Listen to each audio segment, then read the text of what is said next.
On s'est déjà demandé comment 78 simples morceaux de carton illustrés pourraient bien détenir les secrets de notre vie. C'est tout le mystère fascinant du tarot.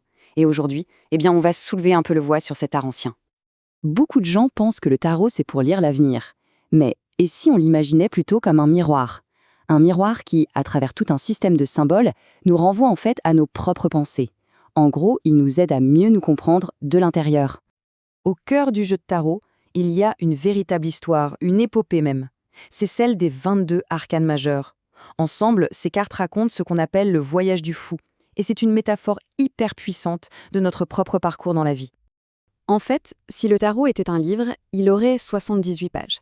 Mais attention, ce sont des pages qu'on ne lit pas forcément dans l'ordre. Elles se combinent pour créer une mosaïque presque infinie de l'expérience humaine. Alors, voyons un peu comment tout ça est structuré. Pour simplifier, on peut voir ça comme ça. Les arcanes majeures, ce sont les gros titres, les grands tournants d'une vie. Les arcanes mineurs, eux, ce sont les articles qui remplissent les pages du journal, ceux qui décrivent les joies, les peines, les petits et grands défis de notre quotidien. Ce fameux voyage du fou, au fond, c'est une histoire qu'on connaît tous. Ça commence par un grand saut dans l'inconnu, plein d'innocence, puis ça traverse les rencontres, les choix importants, les pertes, symbolisées par la carte de la mort, pour finalement culminer avec le monde, qui représente l'accomplissement et la sagesse. C'est tout le cycle de la croissance personnelle, mais en 22 images. Bon, maintenant, plongeons un peu plus dans les détails de la vie de tous les jours avec les arcanes mineures. Ces 56 cartes sont regroupées en 4 grandes familles, qu'on appelle des suites, et chacune nous parle d'une facette bien précise de notre existence. En réalité, c'est assez simple à retenir. Les coupes, liées à l'eau, parlent de nos émotions, de nos relations, de tout ce qui vient du cœur.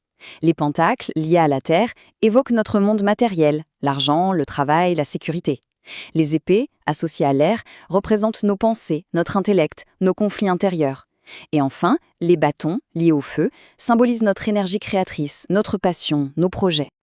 Très bien, la théorie c'est une chose, mais comment ça marche en pratique? Allez, voyons ensemble un tirage tout simple que n'importe qui peut essayer pour avoir un éclairage rapide sur une question précise. Imaginons une situation. On a un doute, une décision à prendre. Ce tirage en 3 cartes, c'est un peu comme un conseiller express. Il peut offrir une perspective quasi immédiate. Vous allez voir, le rituel est presque aussi important que les cartes elles-mêmes. On mélange, on se concentre bien sur sa question. Traditionnellement, on choisit les cartes avec la main gauche car elle est considérée comme plus intuitive. Et en posant la question 3 fois, on ancre vraiment notre intention, on clarifie notre esprit. Une fois les cartes retournées, l'interprétation est assez directe. Chaque carte a une signification oui, non ou neutre. La combinaison donne la réponse. Par exemple, si on a 2 oui et un non, ça suggère que le résultat sera probablement positif, mais que ça pourrait prendre un peu de temps ou rencontrer un petit obstacle. Mais au fond, vraiment, au-delà de toutes les techniques et des significations qu'on peut apprendre par cœur, le véritable secret du tarot, c'est d'apprendre à écouter. Pas les cartes, mais sa propre intuition. Et pour ça, voici une astuce qui est vraiment puissante. Avant même d'aller chercher la signification d'une carte dans un livre, il faut juste la regarder. Vraiment la regarder. Laisser l'image, les couleurs, les personnages nous parler. C'est à ce moment-là que notre intuition commence à se réveiller. Le plus grand piège, c'est de se fier uniquement aux définitions écrites. Ça fait appel à notre cerveau logique qui se transforme vite en juge intérieur et nous fait douter. Est-ce que j'interprète bien? Alors que les images, elles, parlent directement à notre intuition. Et ça, c'est une compétence qui permet de lire n'importe quel jeu, pas seulement un type en particulier. Et c'est peut-être ça la leçon la plus libératrice de toutes. Le tarot, ce n'est pas un examen. Il n'y a pas de bonne ou de mauvaise réponse. C'est un dialogue intime entre les cartes et soi-même. Et au final, notre propre interprétation, c'est la seule vérité qui compte vraiment. Finalement, le jeu est un outil, un livre d'histoire, un miroir.